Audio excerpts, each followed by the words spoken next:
Emotions లేకపోతే మనకిను ఆ డబ్బాలకి సంబంధం తేడా ఏముంది చెప్పండి?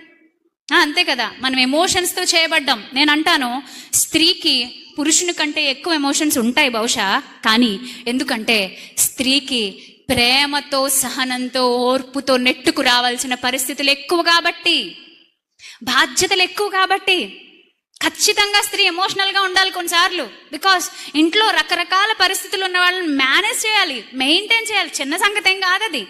ఎప్పుడు నేను కఠినరాలని అంటే బాగోదండి, సెట్ అవ్వదండి ఆడవాళ్ళకి, సెట్ అవ్వదు. అంటే ఒక పురుషావతారాన్ని చూపిస్తుంటే స్త్రీలకు సెట్ అవుద్దా?